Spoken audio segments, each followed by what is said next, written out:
Hello friends, मैं लागन वगैरह आपका यूट्यूब चैनल पर स्वागत करता हूं। तो आज हम पढ़ेंगे मैदान सीरीज का। देखिए तो माउंट एवरेस्ट को फतह करने वाली पहली महिला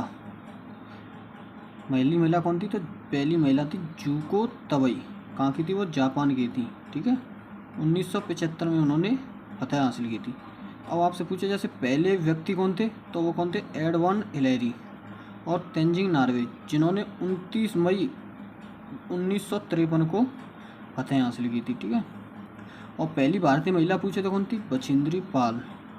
और 2 बार फतह करने वाली पहली महिला संतोष यादव थी। ठीक है, अब आपसे पूछेगा जैसे नेफ्रॉन क्या है? तो नेफ्रॉन क्या है? एक नेफ्रॉन किडनी है, किडनी का नाम नेफ्रॉन है, जो रक्त को साफ करने के काम आती है। ठीक है, अब एक नेक्स्ट क्वेश्चन है जैसे हमारा प्रयाग प्रशस्ति के लेखक कौन है?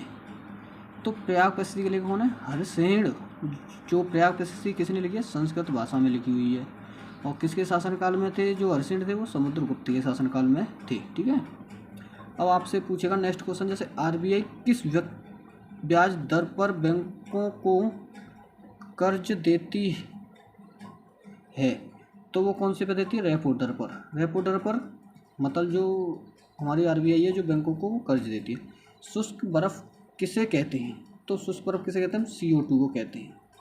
ठीक है, शुष्क बर्फ हम CO2 को कहते हैं। जो भारी जल होता है हमारा D2O होता है।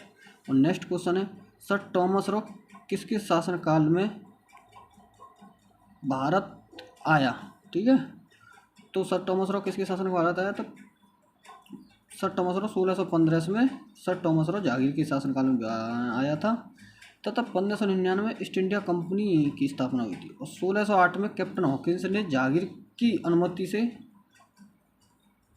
फैक्ट्री स्थापित की थी। नेक्स्ट क्वेश्चन है विनेगर, यानी विनेगर को हम सिरका भी कहते हैं, में कौन सा अम्ल पाया जाता है? तो एसिटिक अम्ल पाया जाता है विनेगर में। ठीक है, अब इससे हम नेक्स्ट, अब जैसे सेब में कौन सा अम्ल पाया जाता है? सेब में पाया जाता है मौलिक अम्ल। टमाटर में कौन सा अम्ल पाया जाता है? ऑक्जेलिक अम्ल। इमली में कौन सा अम्ल पाया जाता है? टार्ट्रिक अम्ल। नींबू में कौन सा पाया जाता है? सिट्रिक अम्ल। ठीक है, हर्यक वंश के प्रथम शासक कौन थे? तो हर्यक वंश के प्रथम शासक कौन थे?